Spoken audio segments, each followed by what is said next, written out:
jeunes Africains avons besoin de modèles, de repères.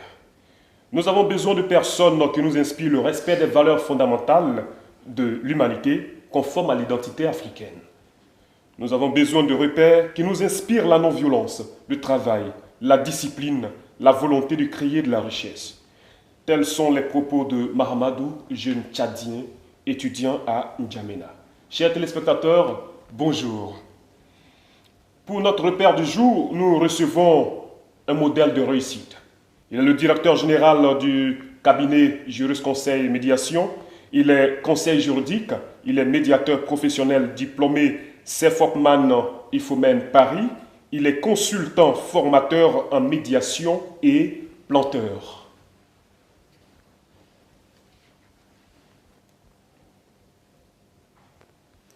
Bonjour, Maître Jérôme Kouakou. Bonjour, Monsieur Niamien. Merci d'être avec nous en ce jour. Merci. Alors, Maître, qu'est-ce qu'on doit retenir de votre parcours? Merci, Monsieur Niamien. Merci à la chaîne de télévision Défi Média pour l'occasion que vous nous donnez de nous exprimer et de nous adresser à la jeunesse africaine. Et concernant mon parcours, en 1993, j'ai obtenu le baccalauréat et je me suis inscrit à l'université de Bouaké. Et là, nous faisons partie de la première promotion de l'université de Bouaké. Et donc, en 1996, Dieu nous a fait la grâce d'être parmi les premiers diplômés de l'université de Bouaké. C'est ça. Et j'ai donc obtenu une maîtrise en droit. Après quelques 3 années, je suis entré en 2000 en cabinet, dans un cabinet de conseil juridique pour faire le stage professionnel pour avoir l'agrément de conseil juridique. C'est ça. Parce que pour avoir l'agrément de conseil juridique, il faut faire un stage dans un cabinet de conseil juridique et obtenir un arrêté de nomination par le ministère de la Justice. Et donc en 2007, Dieu nous a fait la grâce d'avoir l'agrément de conseil juridique. Et vers fin 2007, début 2008, nous avons pu commencer un cabinet de conseil juridique. Parce que quand vous avez l'agrément, il faut commencer à exercer dans un cabinet. C'est ce que nous avons fait. Et en 2016, l'UCAO et l'Université catholique de Paris ont décidé de créer une école de médiation en Côte d'Ivoire pour former les premiers médiateurs en Côte d'Ivoire. Et nous sommes inscrits à cette école et Dieu nous a fait la grâce d'avoir un diplôme universitaire de médiateur. Et en 2017, après le diplôme, nous avons bénéficié d'un stage de perfectionnement en France. Et lorsque nous sommes revenus, 3 ans après, les mêmes écoles ont décidé d'ouvrir une autre branche pour former des formateurs en médiation, donc des formateurs de médiateurs. Nous nous sommes inscrits et Dieu nous a fait la grâce d'avoir un certificat interuniversitaire de formateurs en médiation. Avec ce certificat, nous avons décidé d'ajouter une autre corde à notre cabinet.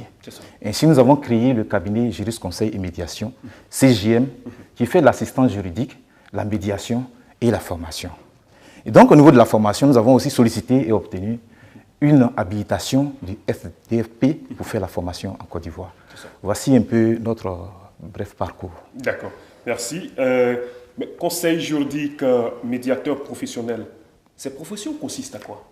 Bien, conseil juridique, le conseil juridique, c'est un professionnel du droit qui a eu une habilitation, un agrément pour donner des avis juridiques aux personnes, que ce soit des personnes physiques comme des personnes morales, donner des avis juridiques et rédiger des actes juridiques pour autrui. Un peu comme le médecin et sa clinique? Oui, comme le médecin généraliste. Le conseil juridique est un généraliste du droit.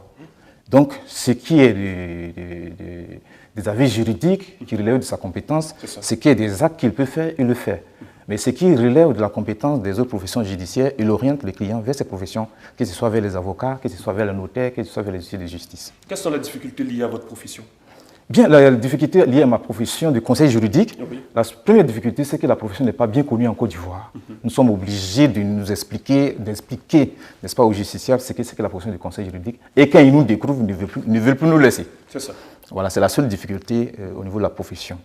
Et au niveau de la médiation? Au niveau de la médiation, le médiateur, c'est une tierce personne qui a une formation en médiation et qui aide les personnes en conflit à pouvoir trouver eux-mêmes une solution amiable à leurs différends, aux litiges qui les opposent. Ils sont en difficulté, ils sont en conflit, au lieu d'aller au tribunal. Et parfois, même quand ils vont au tribunal, par exemple au niveau du tribunal de commerce, le juge les ramène à un médiateur pour les aider à trouver une solution à l'amiable. Et s'ils ont trouvé la solution à l'amiable, cette solution s'impose à elles. Et dès l'instant où ce sont eux-mêmes qui ont trouvé la solution à leur problème, l'exécution n'est pas difficile. D'accord. D'accord. Mais dites, comment ce genre d'activité peuvent contribuer donc, à la prise en charge de la jeunesse africaine? Bien, quand vous êtes conseiller juridique, vos prestations sont payantes. C'est comme l'avocat, c'est comme le notaire. Donc là, ça nourrit son homme, n'est-ce pas? Lorsque vous êtes un bon conseiller juridique, vous monnayez vos compétences et ça vous permet d'avoir des ressources pour subvenir à vos besoins.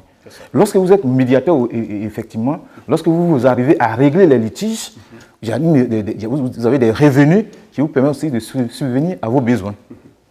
D'accord. Nous sommes suivis par un ensemble de jeunes africains, puisque notre chaîne est suivie dans toute l'Afrique. Alors, ces jeunes que nous regardent, quels conseils vous pouvez leur donner? Bien, d'abord je salue la jeunesse africaine et je demande à la jeunesse africaine d'avoir confiance en elle-même, de se départir de tout ce qui est complexe. Les autres n'ont rien de mieux que vous. Vous avez la compétence, vous avez l'intelligence, vous avez la vigueur, comme tous les autres jeunes. Donc il suffit de croire en vous et de vous mettre au travail. Si vous vous mettez au travail, il n'y a pas de raison que vous ne réussissiez pas. Et le problème que nous avons, c'est que nous comptons trop sur les autres. Lorsque nous allons à l'école, nous avons les diplômes, nous comptons sur un oncle qui va nous aider à nous insérer quelque part, nous comptons sur un papa qui va nous aider à entrer dans la fonction publique, mais quand ils ne le font pas, nous sommes désemparés. Et nous sommes là, on se dit, bon, la société n'a rien fait pour nous, il faut s'adonner à l'alcool, il faut s'adonner à la drogue. Que non, il faut croire en vous-même. Il faut croire que vous pouvez réussir, même sans rien. Avec la force que vous avez, vous pouvez réussir. Je prends mon exemple. Quand j'ai fini mes diplômes, j'ai fait un budget de 5 millions, mais où je vais avoir les 5 millions? Mes parents sont paysans, ils n'ont rien. Mais j'ai commencé à squatter les autres bureaux. J'ai commencé à squatter les bureaux, puisque je n'avais pas 5 millions. Et donc, quand j'avais quelques clients, et par la grâce de Dieu, j'investissais. Et ça m'a permis aujourd'hui d'ouvrir un cabinet qui a une valeur de plus de 5 millions. Donc, il faut croire en vous-même avec les moyens que vous avez et par le travail, et le travail bien fait surtout, vous pouvez réussir à vous prendre en charge et à prendre en charge vos familles. Ne comptez pas sur les autres. Les autres, ceux qui nous comptons souvent, ont des problèmes. Que ce soit nos aînés, que ce soit les Européens, les Occidentaux, ils ont plein de défis à relever. Ils ne vont pas laisser leur pays pour venir nous développer à notre place. Mais ce que nous avons en nous-mêmes, que nous voyons que nous pouvons mettre en application pour pouvoir nous réaliser, il faut le faire.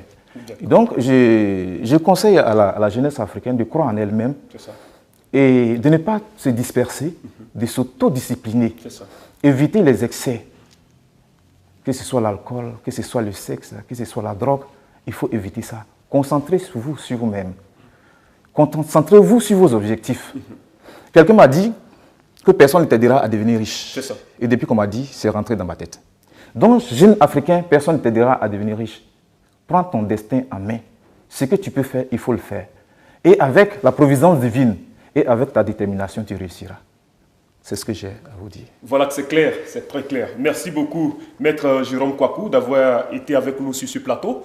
Nous pensons que vraiment votre parcours et vos conseils pourront bien évidemment aider donc la jeunesse africaine à pouvoir relever un certain nombre de défis et à pouvoir faciliter donc son intégration sociale à tous les niveaux.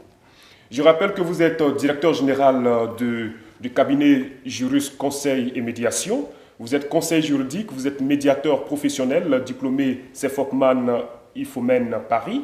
Vous êtes consultant formateur en médiation et planteur. Oui. Un peu comme l'ancien président ivoirien Félix Houphouët-Boigny. Oui, bien sûr. Voilà. Si les repères sont légion pour la jeunesse africaine, il faut reconnaître que chaque repère a sa particularité.